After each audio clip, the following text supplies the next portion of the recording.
A dragon is angry. The likes of men will fear its wrath. A dragon is wise. The likes of kings will envy its knowledge. But most importantly, a dragon is bound by its word, and when it makes an oath, even gods themselves had better keep their distance. This is the story of one such oath and the warrior who lived to tell the tale. I am the host. This is Dragon's Oath. Our story starts in the far-off land of Erelon, where magic flowed freely through the world, and mystical creatures roamed freely across the land. It was an age of adventure and heroism. One hero in particular was our protagonist, Sir Gideon of the Azure Crest. He was known throughout the realm for his bravery and skill in battle, and for the silver hair that flowed down his back like a waterfall. His father, King Alaric, ruled their small kingdom with a firm but fair hand, and life was good for Gideon and all of Arelon. That all changed when the Baron of Blackrock went and poked the proverbial bear. As Gideon trained in the yard one day, a herald arrived from the king bearing grim news. Apparently, the Baron had hired some mercenaries to raid the countryside, and now several villages were without food or water. As soon as the herald finished speaking, Gideon turned his horse around and headed for the stables. The villagers needed help, and he was going to be the one to give it to them. After gathering up a small retinue of knights, they set off into the mountains that bordered their kingdom. After a few hours of riding, they found the Baron's men camped out in a clearing. There were about a dozen of them, and they seemed well equipped. Gideon knew that if he wanted to make this as easy as possible, then he should hit them while they slept. So he signaled for his knights to hold their horses and crept closer to the camp. As he got closer, he could hear the snores of the mercenaries mixed with the crackling of a campfire. All he had to do was get to the fire and snuff it out, and they would wake up quickly enough. Just as he reached the fire, however, a figure stepped out of the shadows. He wore dark plate armor that glinted in the moonlight, and a horned helmet covered his face. In his hand, he held a warhammer bigger than Gideon's head. "Who goes there?" he bellowed. Gideon stepped forward. "I do," he said. "And you are about to die." The man laughed. "Brave words from behind a shield. Little knight, come and get me." With that, Gideon charged. At first, the man was having trouble keeping up with Gideon's movements, but slowly he began to get the hang of it. Their weapons clashed and sparks flew. Gideon could tell that this man was skilled with his weapon, but what he lacked in finesse, he made up for in strength. Soon Gideon's shield was dented and his armor was scratched. Even so, he pressed his attack. As the fight raged, the other mercenaries woke up and joined the fray. Now outnumbered, Gideon began to tire. Still, he fought bravely, cutting down mercenary after mercenary until only 2 remained. Both men ganged up on him, but Gideon managed to take them both out with well-placed kicks to the groin. Panting, exhausted, he stood over the 2 groaning men. "Leave now, and I won't kill you," he said, surprised at how winded he was. The big man in the horned helmet stood up and brushed himself off. "Foolish knight, you should have killed us when you had the chance. Now we will kill you." With that, he raised his hammer for the killing blow. Just as Gideon thought everything was lost, he felt a cold, sharp pain in his leg.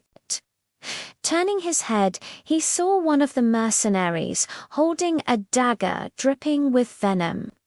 The man with the hammer lunged at Gideon, but the young knight was ready for him. He sidestepped and returned the favor with a kick right to the helm. Then he turned to the other mercenary and said, "You should have kept your distance, little bird, because now I'm going to pluck you alive." And he did. Gideon cut the man down and took his helm, tossing it aside. To his surprise, the man didn't look like the others. Underneath his helm was a pair of large bat wings and leathery green skin, and then he noticed the horns. This wasn't any ordinary mercenary. This was a fiend. Suddenly, the ground rumbled and the forest around them began to shake. Out of the corner of his eye, Gideon saw the biggest mountain peak nearby crumble and collapse. In the distance, he heard a voice that sounded like thunder saying, "What fools these mortals be!" And then it spoke again. This time its voice was softer, but still carried across the mountain pass. "So much for bringing honor to a villain. You barely lived to tell the tale." Startled by the booming voice, Gideon looked around to see where it came from. That's when he saw it. Above him, circling lazily in the sky, was a dragon. Its scales shimmered like rubies and emeralds, and its eyes burned with molten gold. "You called for my aid, Lil Knight," the dragon boomed, "and by the ancient laws I must answer. But I warn you, your interference has angered the forces of darkness. They will not soon forget what you have done today." As if to prove the dragon's point, the remaining fiend pointed his dagger at Gideon and screamed, "You will pay for this night. One day the Dark Lord will return, and when he does, Erelon will burn and you will die." With that, the fiend ran off as fast as he could, disappearing into the trees. Gideon watched him go, then turned back to the dragon. "Mighty dragon, thank you for coming. I am ever in your debt." The dragon let out a bark of laughter. "Do not thank me yet, little knight. You have yet to hear my price." Gideon swallowed hard. Dragons were known for being greedy and notoriously difficult to bargain with. Still, he had to try. "Of course, dragon, name it, and it shall be yours." The dragon circled once more before landing gracefully on the ground in front of Gideon. "Then swear an oath to me," it said, "an oath that you will defend Erelon with your life and protect its people from harm." Gideon hesitated. The request was simple enough, but what did the dragon want with such an oath? Before he could speak, the dragon continued, "Swear it, knight, and you shall have my aid against the forces of darkness. Refuse and you will die." Gideon stared into the dragon's molten gold eyes and met its gaze unflinchingly. He knew that no matter what he said, the dragon would honor its word. So there was nothing to fear.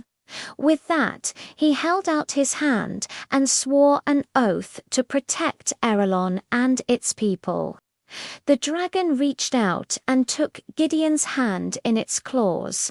Its touch was surprisingly gentle. "Well met, Sir Gideon of the Azure Crest," it boomed, "for I am Ignis, the Ember Drake. By your side, you need fear no foe. With that, the dragon unleashed a torrent of flame at the fleeing fiend, incinerating him instantly. The other mercenaries, seeing their comrade cut down, fled into the forest. Gideon watched them go, knowing that none would dare return to challenge Erelon again. Together, Ignis and Gideon returned to the village where they were greeted as heroes. Gideon learned that Ignis had been awoken from her slumber by his call for help, and she had answered out of a sense of duty. See, dragons were bound by their oaths and had to help anyone who called on them, no matter the cost. But Ignis was different. She chose to help those in need without being asked. And when she made an oath, it was unbreakable. In the years that followed, Gideon and Ignis became the best of friends. Whenever Gideon needed help, she was there. For him, protecting Erelon together, they defeated invaders, stopped rampaging beasts, and even quelled a rebellion. One day, Gideon and his knights were fighting a particularly nasty battle when he remembered something. No matter how skilled he was in battle, no matter how great a warrior he became, he would never defeat the Dark Lord without Ignis's help. So he did the only thing he could do.